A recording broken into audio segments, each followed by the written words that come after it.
Welcome to the Limitless Podcast. The Limitless Podcast is centered around exactly that, being limitless. Hunting, fishing, fitness, nutrition, adventure, disabilities. What may be covered during the Limitless Podcast will be, well, limitless. Stay tuned for this episode of the Limitless Podcast.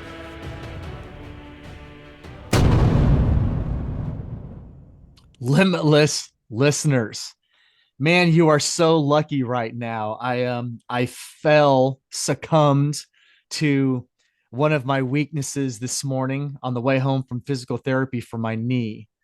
There was a Jersey Mike's on my route home. Thank you to one of my old teammates who was addicted to Jersey Mike's. He passed that along to me. And what I have found is, one, despite what their menu displays, there is only one Jersey Mike's sandwich that really matters. And that is a number 13 on white bread. Pick your size, and it's Mike's Way. You're not going to Burger King, so you don't get it your way. You go to Jersey Mike's, so you get it Mike's way. And no matter how strong and mentally focused I go into Jersey Mike's, telling myself this will be a 2-meal sandwich. Now, if you get the giant, you might be able to get 3 meals out of it, maybe, but 2 meals for sure. And I always fail. It's one of my largest failures in life, at least now for almost the last decade, is that I cannot put a Jersey Mike's number 13 down once it comes unwrapped. Just put it on a napkin and throw the wrapper away because I'm going to consume the entire thing. But anyhow, I'm here washing it down with some Wilderness Athlete. And speaking of Wilderness Athlete, let's hit the sponsors really quick. We have Wilderness Athlete. That's Be Limitless 20 for 20% discount on their website. I have On Point Adventure Foods, hands down my favorite freeze-dried meal company. They're out of Pennsylvania, 10% off. That's Be Limitless 10 on their website. Phelps Game Calls. I love Phelps. They have a 20% discount for one order, not one item, but one order. So use it and then you lose it. So make sure you spend that wisely. We have Hunting Day Coffee. Now, I've already consumed my ration for the day. Again, that's another weakness that I have developed. Hunting Day Coffee is so good, especially over an individual cup pour over. Anyhow, they are 10% off any order at their website, Be Limitless 10. We have the Love Sauce, Navy buddy of mine, boutique hot sauce. Now, I say boutique because he makes this stuff himself. So it's a small batch boutique style hot sauce. It is hot sauce. It's 10% off a $12 or more order off of his website. And then we have Vortex Optics. It's 25% off Vortex Optics at eurooptics.com. Vortex does not deal direct with the consumer. Their warranties, they deal direct, but they do not sell direct unless you go to their store in Wisconsin. That would be Barneveld, Wisconsin. Maybe the D. Barneveld? I'd have to look that up really quick. Anyhow, go to eurooptics.com. Any Vortex product, 25% off. That code is way different. VTX LMT LS25. So with that said, I get to introduce a gentleman. He's a veteran. He is in the archery world. He's going to tell you all about that. He is an Army veteran of 7 years. He was a tank mechanic. His MOS was a 63 kilo, worked on M1 Abrams. Ladies and gentlemen, Sam Westfall. Good morning, everybody. How are you? How are you, sir? I'm good. I'm real good. How are you? I'm good. It's going to be fun. Excellent. Well, I need you to do a better introduction for you than I just did. Fair enough. So, Army vet, got out in 2001 before everything went sideways, and that was courtesy of being crushed by a tank. That put me into a 22-year-long IT career. 2023, I walked away from that career and started becoming an entrepreneur with two of my own businesses. So Archery in Motion, which is moving targets, and then Valor Archery Challenge, which is a 3D archery event designed for military and veterans using archery as therapy. So that's interesting. So our lives cross kind of in three different ways, two for sure, but kind of three. So Abrams, M1 Abrams, one interesting fact, the current GMC body style, do you Okay. know that they have a greater blind spot than an M1 Abrams tank? That's frightening. The front end of it has a greater blind spot than an Abrams tank. But That's all kinds of frightening. right, it took a little bit of getting used to. In 1998, I believe it was 98 or 99. I was in Bosnia, and we Yep. left Sarajevo and headed north to Eagle Camp, or Base Eagle Camp, up in Croatia. Familiar with it, yeah. When we there was the main gate that we accessed. I went up there one time, and it was a long straight road. It was I believe it was an old airfield. And when you hit the main gate, there was it was five or six Abrams lined up on each side of the access to Camp Eagle. They didn't have the same access setups that we had over in Iraq and Afghanistan. Those things had not been thought of at that point in time.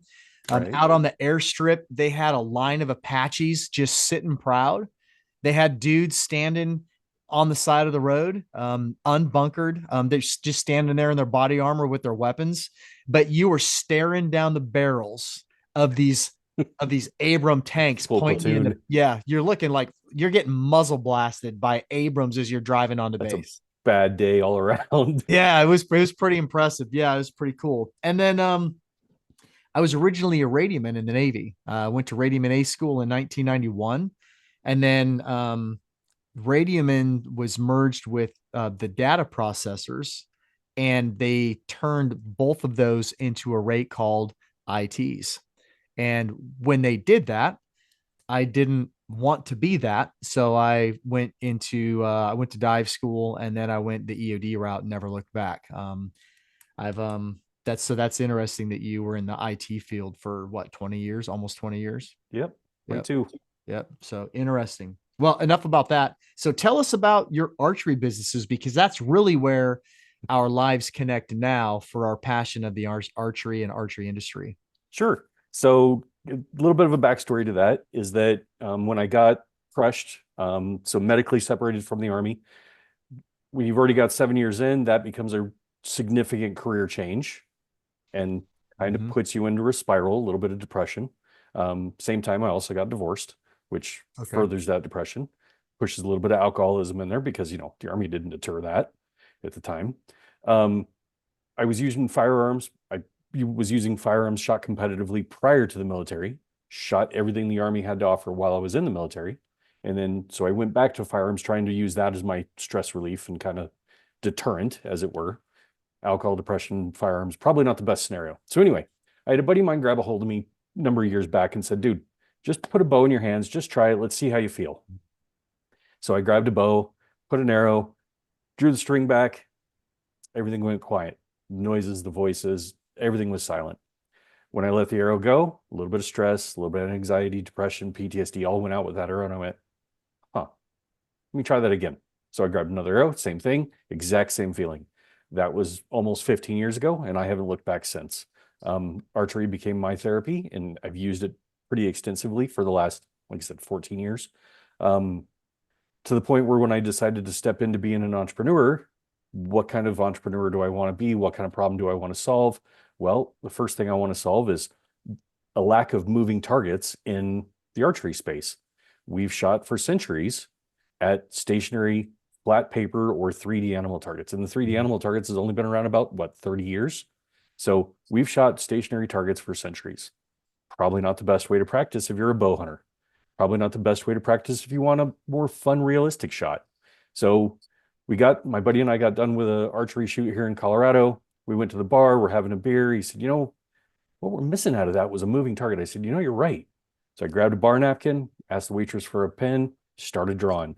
He goes, what are you doing? I said, putting this to work.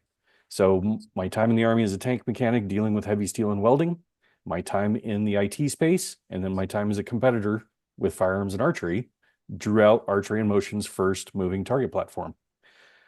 Still got the napkin frame downstairs in the basement. So That's it cool. lives Good for there. you. Good for you. Um, Last year I took Archery in Motion's moving target across the country, 16 major archery events, had it in front of between radio shows, podcasts, and events, had it in front of about 300,000 shooters. Everybody enjoys it, loves it. But going to all those different events, I realized that there's something else missing. And that is using archery as therapy, bringing that to military and veteran space across the country. So all those different events focus on different groups, right? The extreme shooters, the bow hunters of Pennsylvania, of Wisconsin, but nobody's really focused in the military and veteran space either. So, okay, let's spin a Valor Archery Challenge. Let's bring coaches. Let's bring rental gear. Let's bring moving targets, entry level course, intermediate course, family friendly, kid friendly.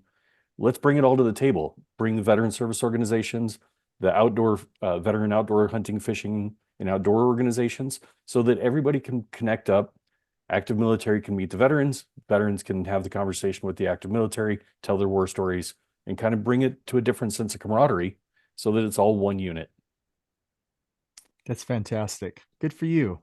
Thank you. It's been Yeah. fun.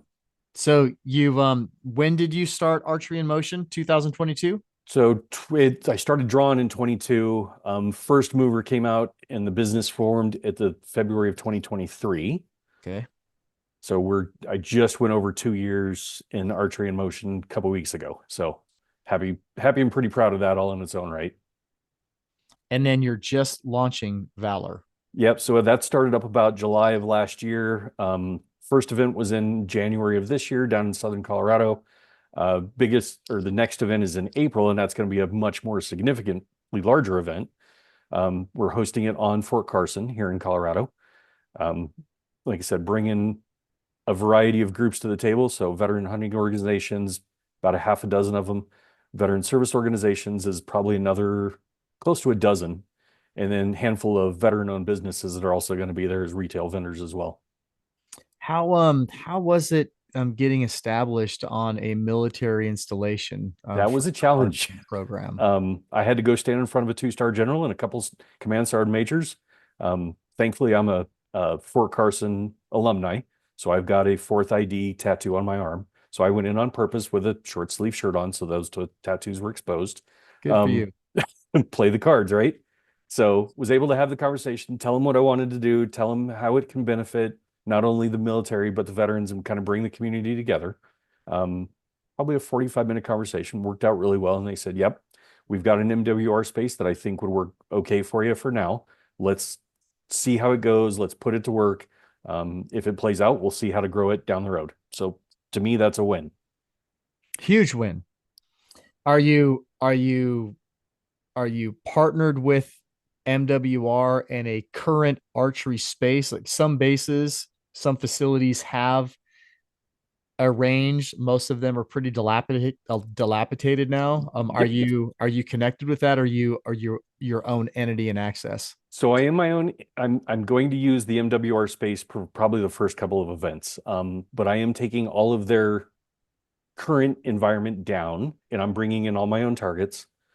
Setting up my own course. They've just given me access to the space. I want to say it's 7.5 acres.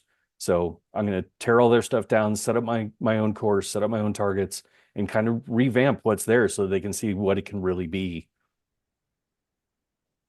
How large is the archery presence on Fort Carson?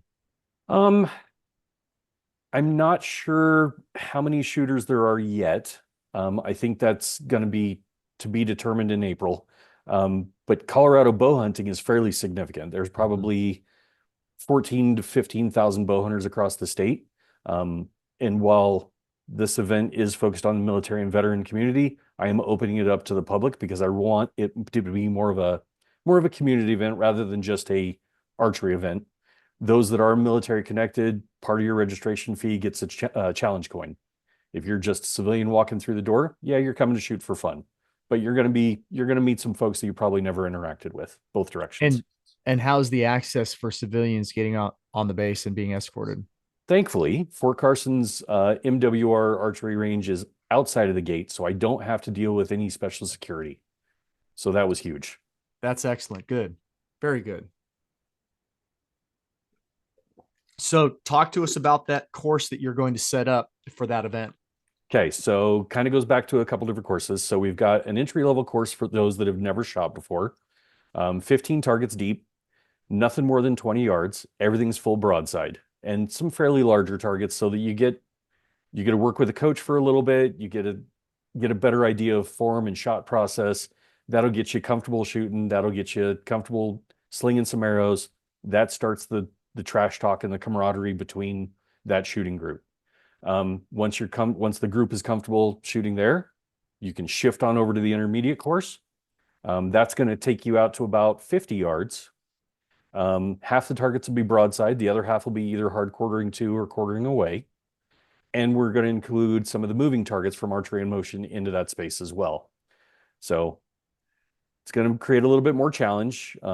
Some smaller, small to mid-sized targets on that one. And when you put those at significant angles or tucked behind rocks and scrubs and everything else, it becomes a little bit more of a challenge to get there. Okay. That's great. And is this all flat ground? Predominantly, there's probably maybe let's call it 50 feet in elevation change on Fort Carson for now. My May event is going to be up in the woods in Colorado, not necessarily on Fort Carson. It's up west of Denver, but that's going to be a more extreme shoot. So it is in the mountains, thicker tree coverage, and probably 200-foot in elevation change going in and out of the mountains. So that one's going to be a bit more extreme, but a lot more fun. Is that one at the archery club? Yep. Okay. Yep. I've been on your website. Oh, got it. Okay. So yeah, that's up in Bailey, Colorado.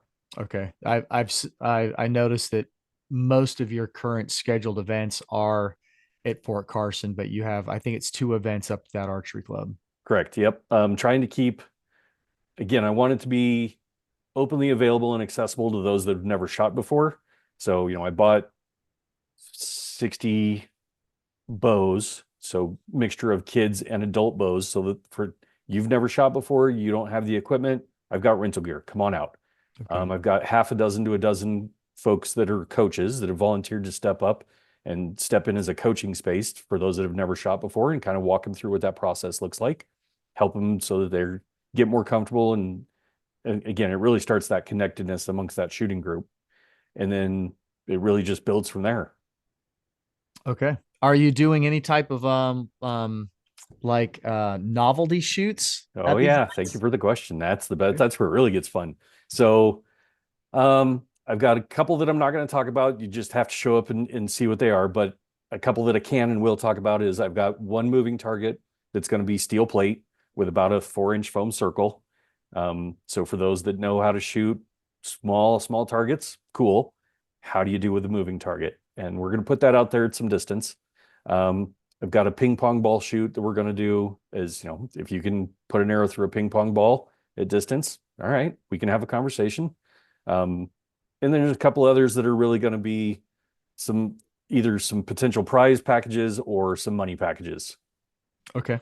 All right. Are you doing any type of raffles? Are you doing any? Yep. Part of the registration fee covers a raffle ticket. To date, I've got about 40 companies that have offered up donation prizes as raffle prizes. So, kind of as you started the podcast here, you went through your list of supporters. Wilderness Athlete is one of mine as well. Vortex is another one of mine. Phelps Game Calls is another one. Slayer Game Calls, Wiley X Sunglasses, Crispy Boots, Drink Element Hydration Mixes, Dude Wipes, Ben Shot Glasses. I'm missing half a dozen right now. Sawyer Filters, and I don't remember the others. Yeah, so I've got quite a few prizes already that are going to be raffled off as we go. Okay. Man, you have some great companies on board. Yes. Is there a reason why you targeted some of these companies, or are you just trying to get product in the hands of current and future archers?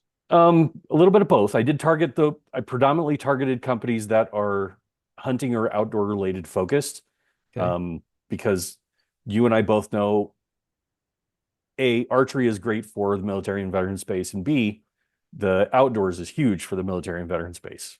We all spend enough time outdoors. That's where we're comfortable, regardless of what the weather is. So, I did focus towards those groups. Um, as I've talked to some of those folks and emailed, reached out to some of those folks, talking about the military and veteran space and using archery as therapy in that space, they were really generous and, offered up a lot of great prizes and really understood kind of what our mission is and where I'm going with this. Okay. Who do you have a coffee sponsor? Um, Not yet.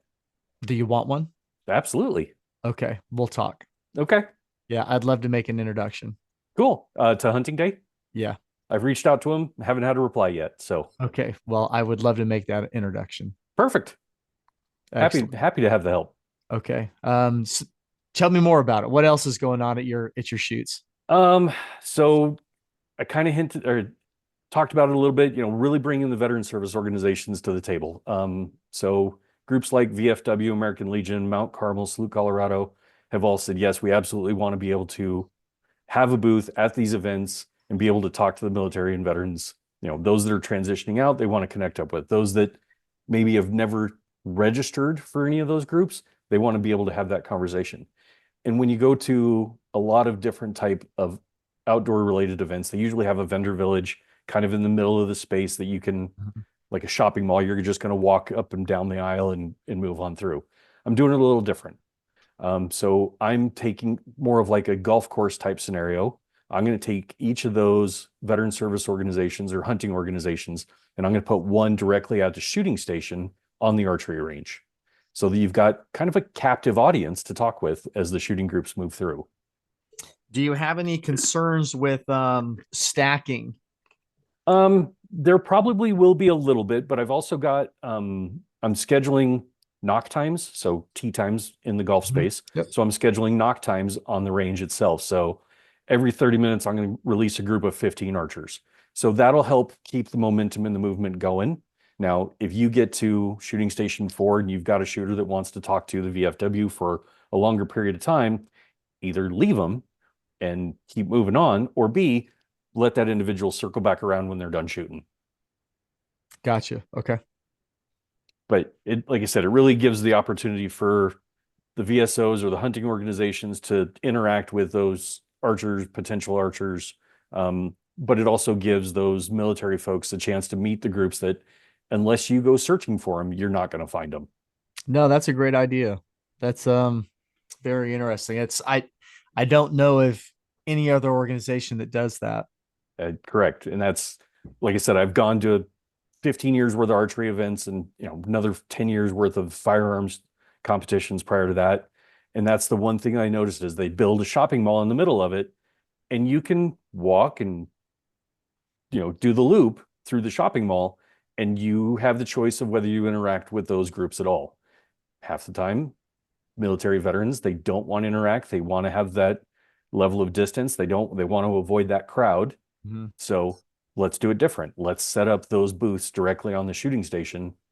Again, captive audience, but you're not forcing a crowd and forcing a level of uncomfortableness. It also creates a neutral space for both parties. I like the idea that because this is very veteran, active duty or veteran focused, that you're bringing in associated organizations that will assist them through their career during their transition to civilian life, and then in their civilian life. I think that's a really good twist to that. I've only been to one veteran focused archery shoot, and that was through Black Rifle Coffee down in Yep. Texas. Okay. And did you attend one of I theirs? haven't done one of theirs yet. Okay. I don't think they've done one in a couple of years now, but and I think I went to the last one that they did. Okay. It was fantastic. I mean, they really pulled out all the stops on that. I'm Um, sure. but that would have been an interesting addition to that event if they would have had a couple like a VSO show up, or a couple of organizations that were there too, because everybody there they were all post service. They Right. had either whether they were did one tour or three tours, or they were Full medically career. retired, or Yep. they were injured, returned to full duty, and then just retired on their own laurels. I mean, everybody there was post service, and some of them, some of the folks that were, when I say them, some of the folks that were there could have benefited potentially from that contact. But so that's a great idea. Thank you. It's Yeah. like I said, I wanted to bring something different to the table and make it more of a community event. While it is an archery event, it is a community event more than anything. Something to think about. I don't know how many amputees, veteran amputees you have in the Carson area. Have you reached out to either a local Springs prosthesis, or gone up into Denver and to interact and see if somebody would want to come down, and just in case you have amputees wandering around? Yep, and I have thought about that. I tried going through the Wounded Warrior Project. Unfortunately, the dates didn't match up for them, so they weren't going to be able to attend. Um, but that you do bring up a good point of figuring out how to bring a little bit broader spectrum so that so it kind of goes back to why I'm in the Fort Carson space that I'm at and fairly flat level so that whether you're active military vet, service disabled vet, potentially amputee, I'm not asking you to climb a mountain to go do this shoot. It is more of a level playing field so that everybody can participate. The one thing that I don't have yet is really that archery for amputee spectrum, truly, truly disabled Well, or amputees, alternatively abled. How's that? they amputees really don't need a whole lot of altering when it comes to the archery space. They just need That's it's true. they just need to alter their mental. If they think they can't do it, they need to go out and have somebody Come show them shoot. they can do it. Yeah. Yep, come Um, shoot. so there's a I know of a very good prosthesis up in Denver. Okay.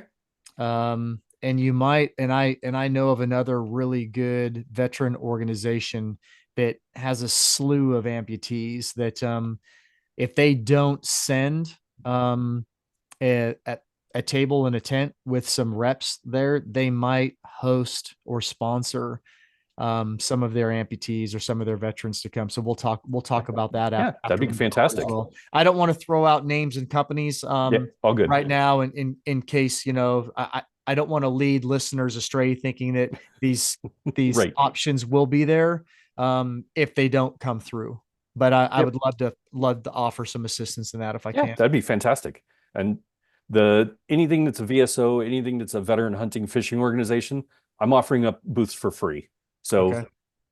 I just want to bring them to the table. I want the community to be there. I want that level of connectedness. Those that are veteran owned businesses that want to have a booth as well, small fee, $250.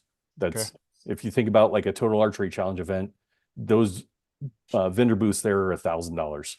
They're spendy. And I So, this is something that my board of directors for my nonprofit, the A3G, we've talked about trying to get to attack a total archery challenge. yep, The Pennsylvania tack, which is insanely huge. popular. Yep. I mean, it's a 5 hour drive for me at most.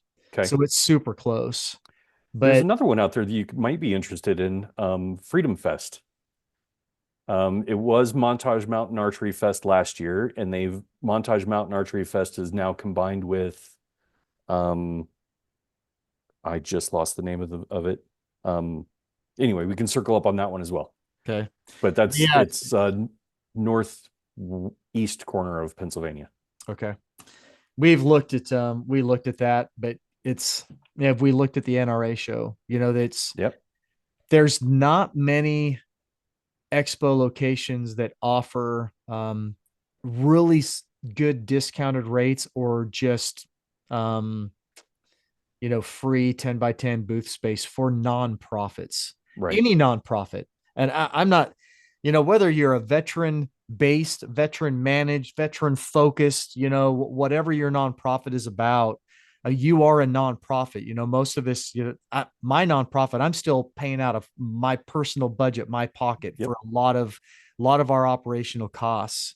To go to, I think I think the NRA show, the last time I looked, it was $1,500 for a booth Yeah, I believe that. at the NRA show up in Harrisburg. $1,000 for tack.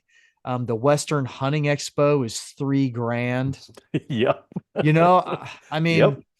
even if we're allowed to do a raffle, it's I mean, I would the Western Hunting Expo was amazing. I went for the first time this last February, and that's my people walking around. I mean, Right. backcountry hunting is my thing. It was incredible. And we would love to have the A3G initiative there, but at $3,000 just for the booth space, and then you Right. have your travel, you have your lodging, you have your food for your crew that's there. It's like, how much would we have to make off of a raffle or Right. just through don't people passing by giving donations to make that worth our while? Right now, granted, if we walked away with $1 in the bank and we had more publicity, that's a win. But it's It is. still hard to chew on when you're looking at the time and what it would take to get there. So for you to offer that space for a an associated nonprofit to be there on your dime, they just have to spend the time to be there. That's very, very gracious of you. Well done. I again, it like you said earlier, this is really focused towards the military and veteran community. Will I make my money on this? Yes. Number of participants will help determine what I make on this. But my give back is really bringing that military and veteran community space together so that they can intermingle, right? Those that are transitioning out, whether it's 3 months out, a year out, 2 years out, doesn't matter. Those folks need to realize that they need to start building their network now. And the only way that they're going to do that is through connections. Those that are veterans that want to be able to talk and tell their war stories outside of the VFW, they need somewhere to do it. This creates a neutral space for both parties to interact and intermingle and have those conversations about what's it feel like to transition out. Here's what you can expect. Here's what I miss about being in the military. Here's that level of camaraderie that I miss. And that's it. It just offers something different outside of going to a bar and having a drink with everybody else. I was just thinking that when you were talking about, you just went and listed off, you know, 5 different veteran organizations that, Mm-hmm. I mean, and they do some great things for veterans, but what is the foundation of what they do? You go to their facility and you push your stomach or your chest up to a bar and Right. you drink discounted beer Yep. almost every night of the week, Yep. right?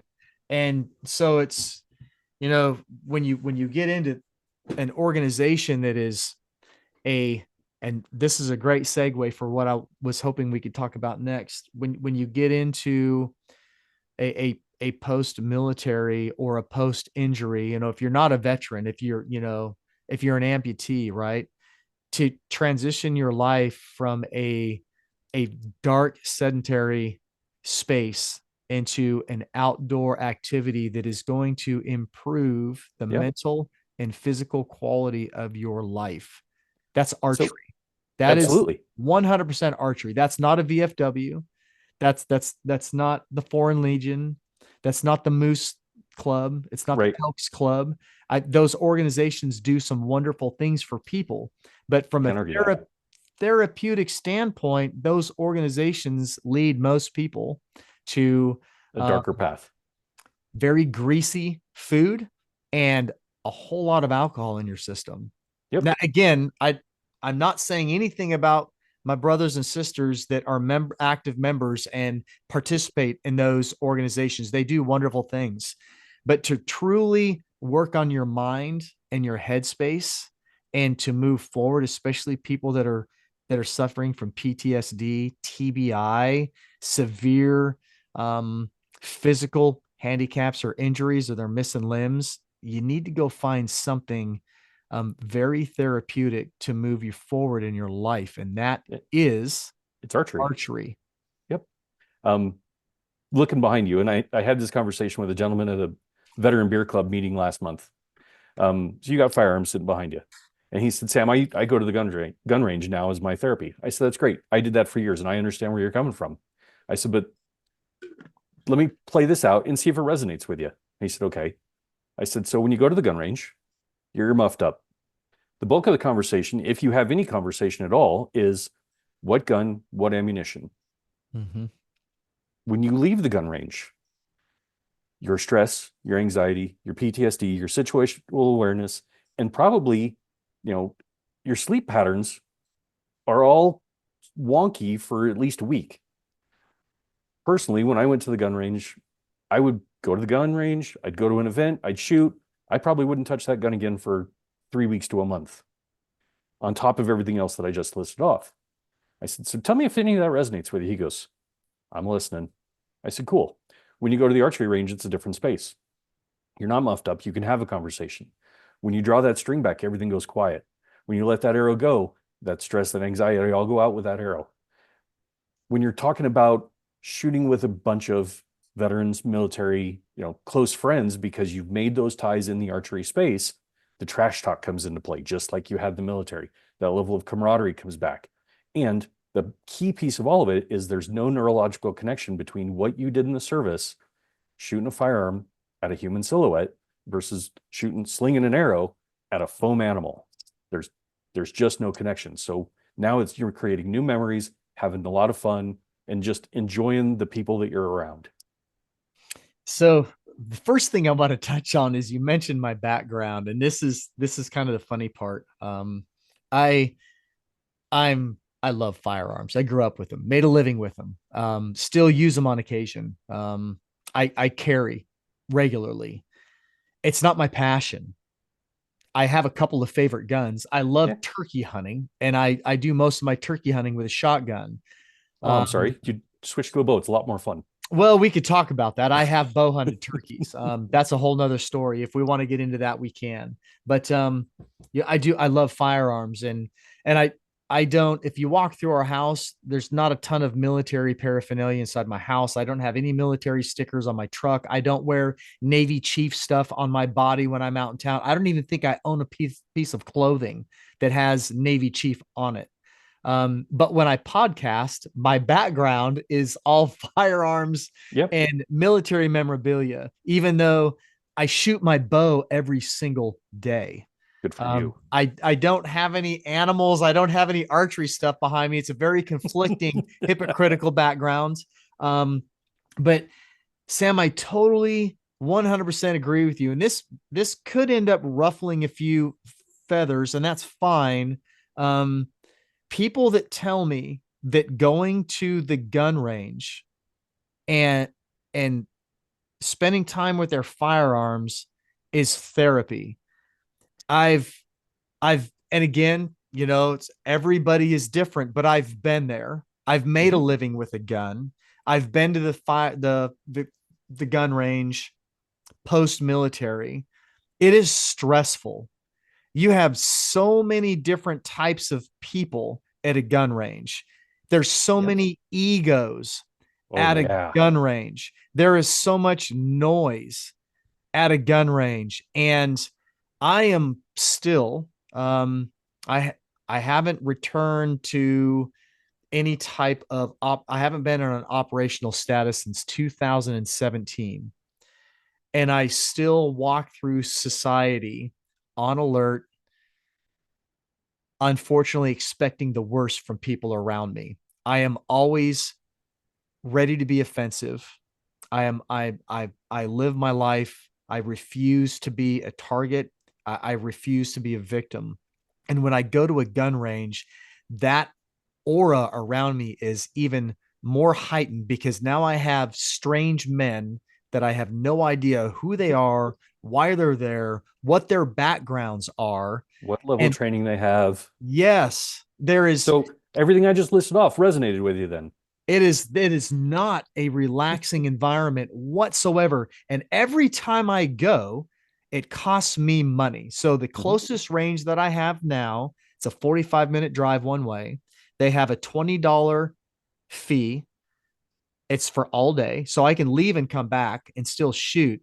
They have no membership. It's $20 a day. Now it's a beautiful range, but it's 45 minutes each way, $20 a shoot. and I have Right. no idea who's going to be there, and I have to buy ammunition and targets every time that I go. Now, let's talk about the bow.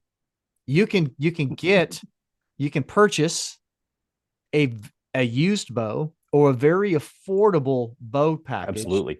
far less expensive than most firearms that you will ever purchase.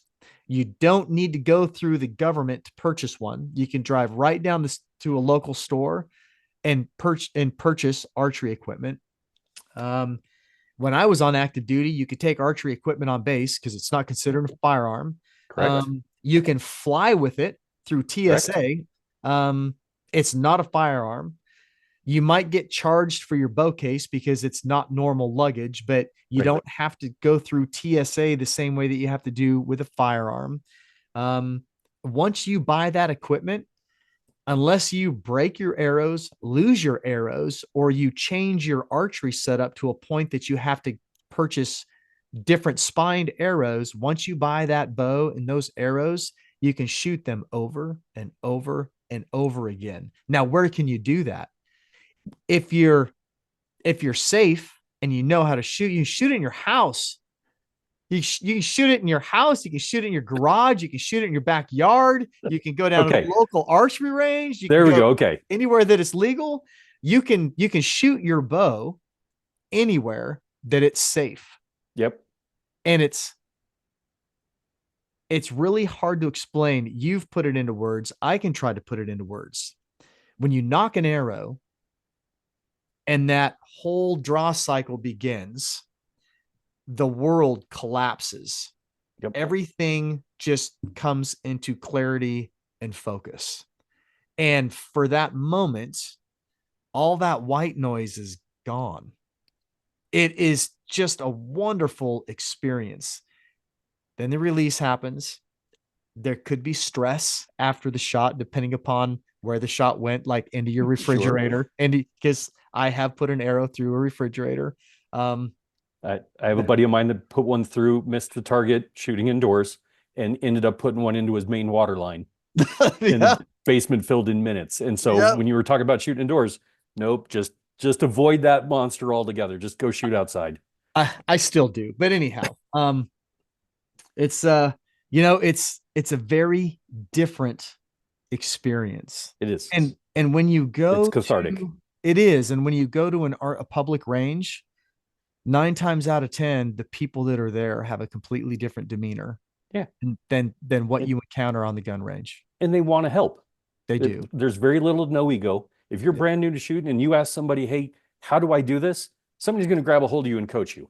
And it may be different than the next five people down the shooting line. All of them are going to show you something different. That's okay. Everybody shoots a little bit different. Everybody's going to bring something a little bit different to the table, but they want to help. And that's probably the most significant piece of the archery space over the firearm space. Yep. No, it's wonderful. And just in firearms, you have like target competition, you have three gun competition, you have hunting, you have the Yep. same thing in archery. Yep. You can get into competitive flat range archery. You can get into competitive 3D.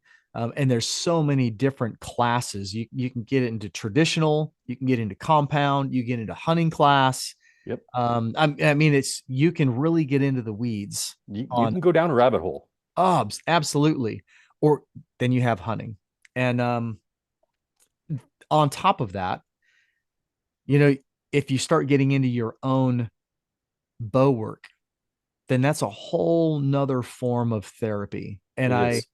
I did not start working on compound bows until 2022. I used to do all my own traditional stuff. I used to twist my own strings and buy ash blanks and build my beautiful arrows from scratch. I did my There own you leather, go. Yep. did my own leather work, made my own quivers, made my own arm guards. I really, really went down the rabbit hole in traditional archery, and I've switched back and forth from archery to compound.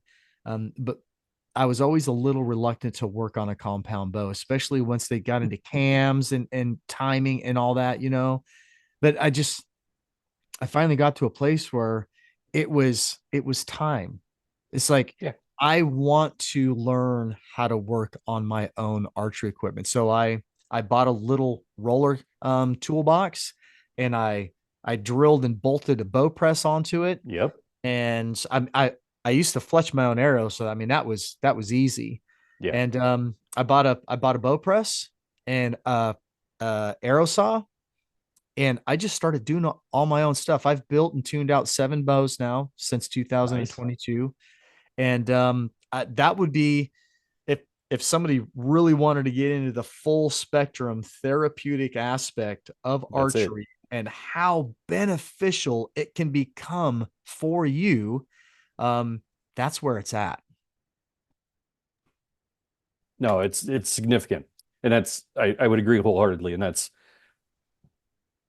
again bringing the rental gear aspect, bringing the Mm. coaching. Hey, let's get you into this so that you really start to see it, feel it, experience it of where archery is therapy. It's not just going out and slinging some arrows. It is, but it's the community, the camaraderie, the networking around it that really is going to bring this to fruition for everybody. Are you going to have a an archery pro station in case anybody needs? Um, I'm a little torn with that because there's a couple shops in town. Um, one is veteran owned, the other one is not. I don't want to push somebody one direction or the other. I'd rather get them hooked into it and let them figure out which direction they want to go. So trying not to offer tuning and for the other purpose of that is the liability and insurance reasons of doing any tuning on site. I just don't want to be responsible for that right now. Okay. Okay.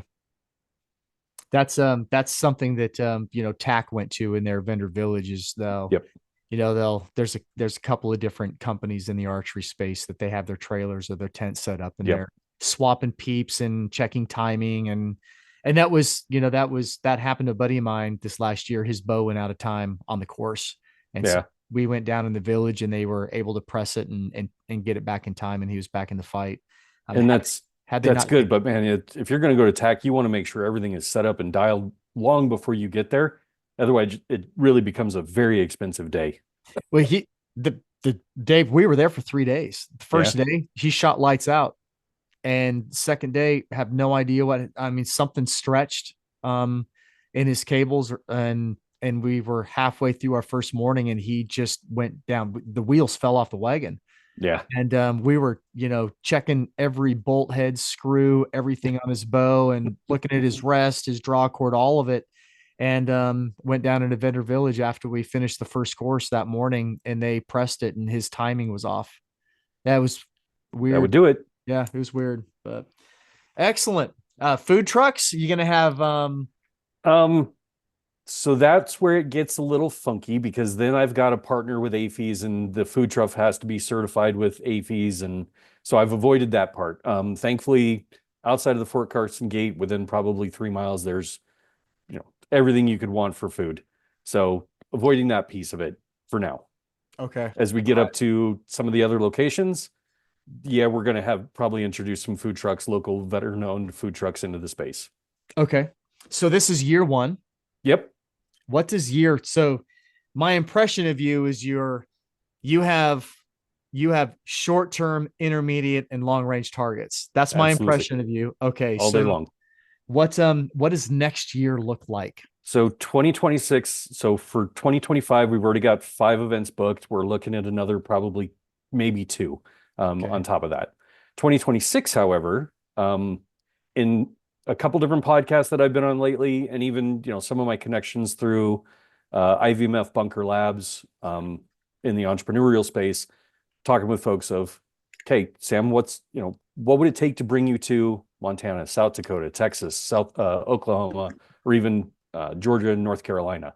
So definitely having conversations with folks about how to bring it more across the country, not just into the Colorado space.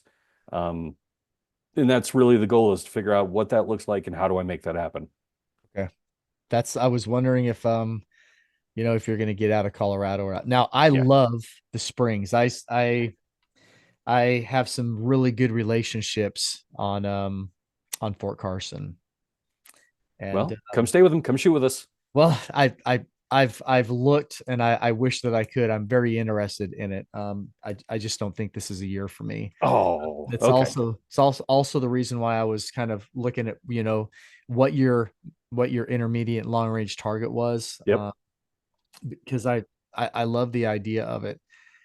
As you travel the nation, are you going to try and keep it near or associated with military installations?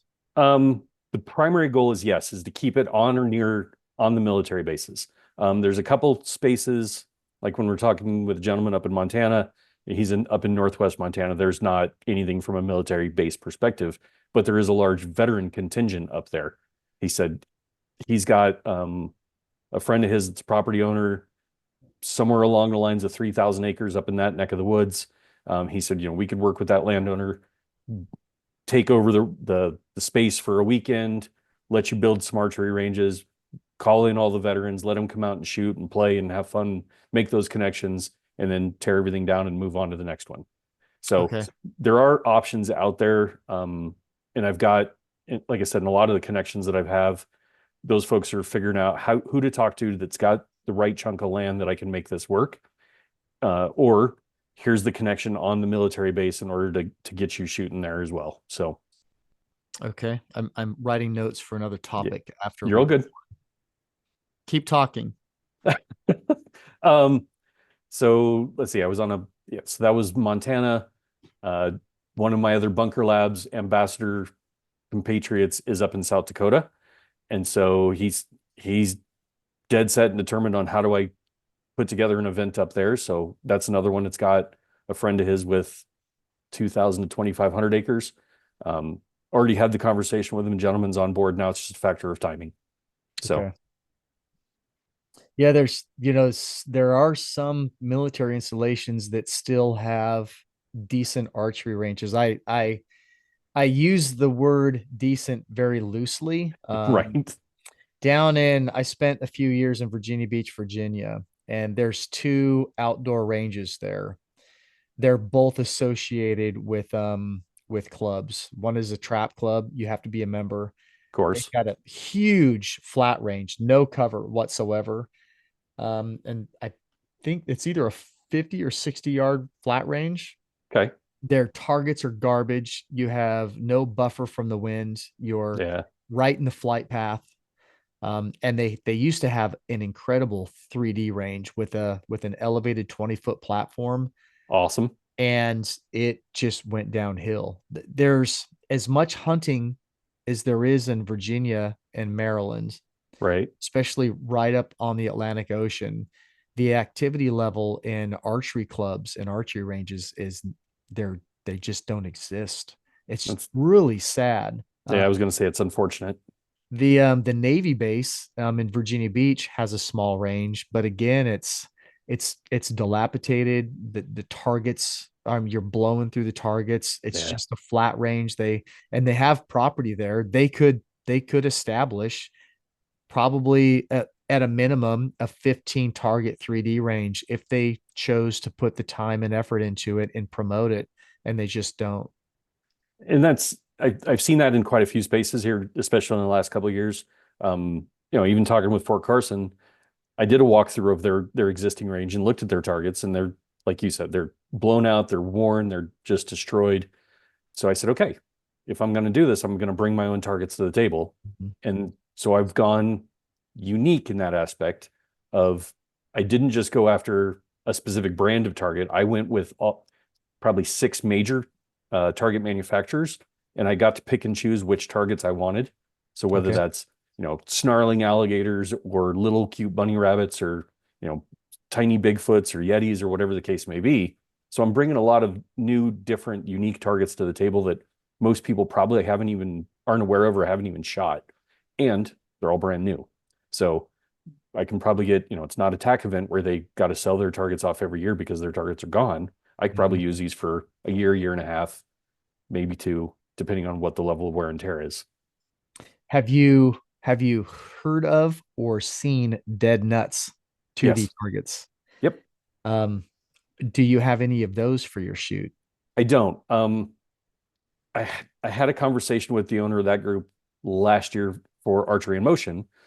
So as I was trying to build kind of some branding, some recognition, and some video content around shooting at a moving target, reached out to that individual, said, "Hey, can we partner up on a free or discounted rate on one of your targets to show it moving on the moving target?" Wasn't interested, and so okay, it's unfortunate, but it is what it is. I understand where he's coming from, small business.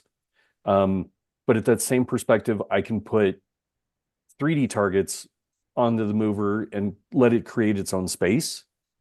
So when we bring the moving target out to the Valor Archery Challenge events, you're going to get some challenge. One of those shots that I've already got set up in mind is frontal rings on a coyote target, and the coyote is moving directly towards you. So not only are you shooting a frontal target, which is already a small window, you're closing the distance on it, which is changing your range, and that will really start to mess with people.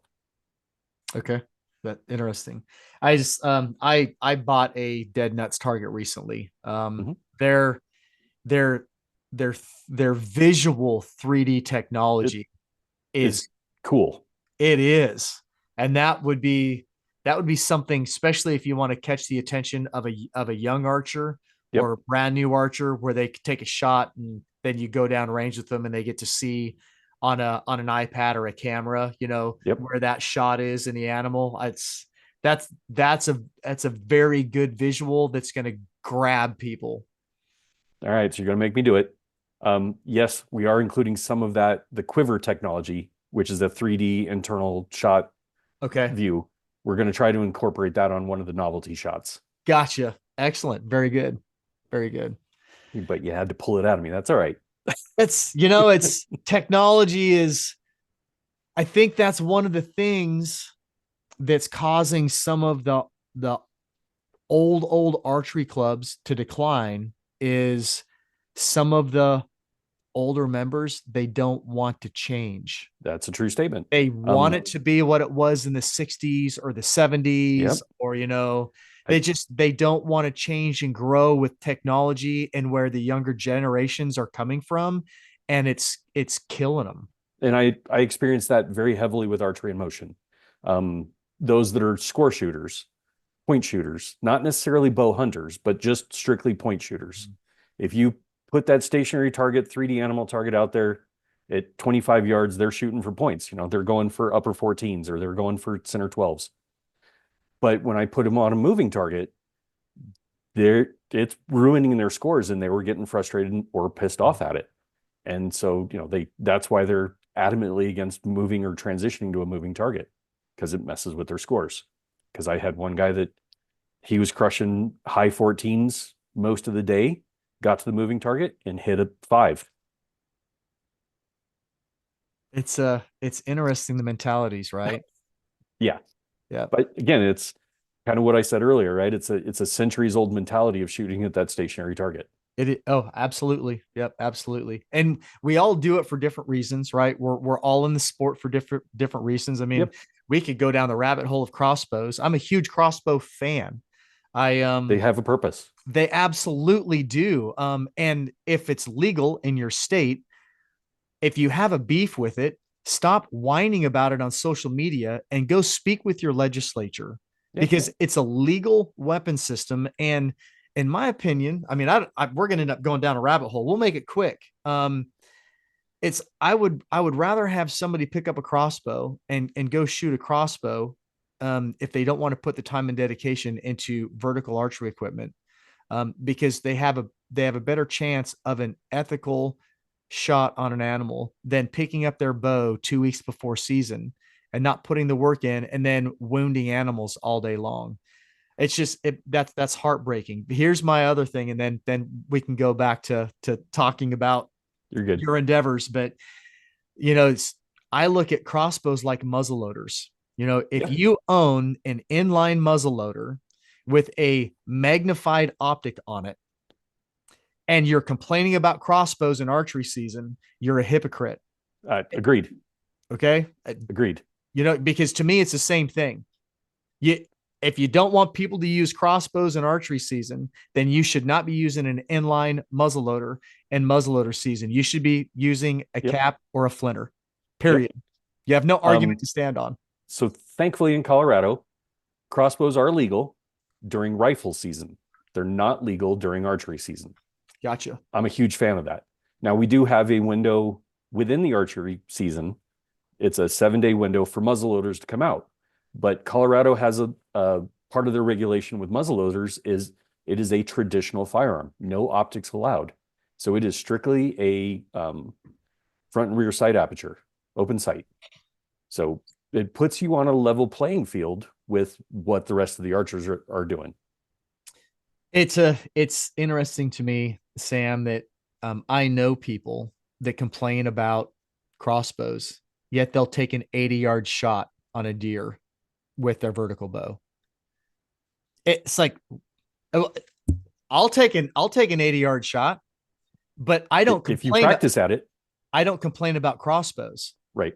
And their biggest complaint about crossbows is, oh, they've got a scope and they can shoot to 100 yards. It's like, well, Yeah, you but have all the it's technology on your vertical bow and you're still taking an 80-yard shot. So what's the difference? right. Yeah. It's at that point, it's not the technology that you're shooting, right? It's not the weapon that you're using. It's the person behind the weapon that has the capabilities to get there. Absolutely. Yeah. Thus, So I my don't, my I, pronghorn 2 or 3 years ago was a 94-yard shot. it's rare to sit down with somebody and share an unpopular opinion together. Fair, fair. Like I said, I think crossbows have a purpose. I really do. I like Colorado in that way that they put crossbows in the same category as firearms because really it is, right? You're not holding a bowstring back. You've locked the string back. You've dropped a bolt down in it. You're waiting for something to walk in front of you and shoot it like a rifle. I am totally on board with that. I think for those that have shoulder issues, right, that maybe not have the shoulder strength or have torn rotator cuff history where they can't use a vertical bow anymore and a crossbow makes sense. Great. At least you're still out hunting. Enjoy what you're doing. Just play within the spectrum. If don't have shoulder issues and you just want to shoot a crossbow for the sake of shooting a crossbow, I'm not a huge fan of that in theory. But I understand there's a purpose for it. It, if they did away with crossbows, I wouldn't care. I have one. I'd sell it. I also I have one. Yep. I bought one. It was a novelty thing for me because I grew up in Washington State. They were illegal my entire life. I grew up making fun of Southern boys that hunted with them. We'd see them Yep. in Cabela's catalogs, Bass Pro catalogs, and my dad and I would laugh about it. And when I was stationed on the East Coast and they were legal, it's like, well, I want to harvest a deer with one. I mean, I can, right? I Right. mean, I've never even shot one, so I've borrowed one and went out and shot targets in the backyard with it. Went out and climbed a tree and shot a whitetail with it. Thought it was great. Yep. Um, I I after I borrowed it, I bought one so that my father, if he came out during hunting season, There you my go. father is he won't get a disabled pass or anything, but he's disabled. He's now 81 years old. And it's like if my dad wanted to come out and shoot a deer, he can't shoot high powered rifles anymore. He's had full Right. shoulder replacements, so he can't take recoil. Um, if he wanted to try to shoot one more deer, he could do it with my crossbow. Right. I also use it as a low barrier of entry for new hunters. So Yep. I mean, this is one great thing about a crossbow. I hosted a veteran on property that I was leasing. He had never been hunting of anything. Awesome. The only thing he knew how to hunt was his favorite beverage on a menu. And he said, "Hey man, I'd really like to try to shoot a deer." So I brought him up to my place for a weekend. I put camouflage on him. We ate venison all weekend, and Perfect. we went through a whole fam on the crossbow. Talked about tree stand and harness safety, and we went through the whole bit. And over that 2.5 days, he harvested a doe and an 8-point whitetail with that crossbow. Could never have done that with the vertical bow like that ever. Right. Because it takes a lot Um, more practice and skill. absolutely. They're a great tool. Yep. If the federal government said no more hunting with crossbows, wouldn't break my heart. Yeah, fine. If they're legal in your state and you can legally use them, it doesn't break my heart. Yeah, good If for they you. Go get it. if they did away with inline muzzle loaders, it wouldn't break my heart. I have one. I have one. Yeah, I've killed a lot of critters with it. And if they told me I couldn't use it anymore, I guess I'm going to go get a flinter. that's right. I So mean, be it. it's so be Yeah, it. I'm not going to whine and cry about it. But it, anyhow, we went down a rabbit hole. that's all right. So, We've, are you associated with the CBA? um, not directly, and Okay. here's why. Um, so from the Valor Archery Challenge perspective, I chose to not connect with any of the groups, IBO, ASA, CBA, RMAA, any of them, because I don't want anybody saying what rules or regulations I have to follow. This is not for them. This is for the military and veterans. And Interesting. I didn't want to connect up with any of those groups. Now I understand the benefit that they could bring to the table. That said, CBA has offered to help share out my flyers for me, which I think is phenomenal. But they know that I'm a separate entity. Okay. Are you a member? Uh, no, Okay. different, longer conversation. Okay. All right. I'd love to have it. We'll do it Fair offline. enough. We'll do it offline. Yep. Right on. Well, what else do you want to talk about? I think We've been chatting for an hour. What else do you want to talk about? we hit a lot of the high points. Right? We talked about moving targets. We talked about Valor. Um, We talked about crossbows. We we talked talked about about coffee. crossbows. Talked about sandwiches. We did talk about sandwiches. So probably the one thing that we haven't covered is the whole Bunker Labs IVMF space. Okay. Familiar with those? I am not. Okay. So for those veterans or active military that want to transition into being an entrepreneur, there are a number of different groups out there that will help you, and all for free. So groups like Warrior Rising that you've probably seen at TAC, the Rosie Network, DAV Patriot Boot Camp, VBOC Boots to Business. And then there's this group called IVMF, which pulled in Bunker Labs. So I went through, at this point, I've gone through all of those programs. And for 2024 and now 2025, I've become an ambassador for Colorado for IVMF. Grabbing a hold of those military connected folks, whether it's active, veteran, or even milspouse that wants to become an entrepreneur, and help funneling them towards a program that can work for them to help them get better understanding of how to become their own business owner. That's excellent. We'll talk about that a little bit more. Sure. All So, right.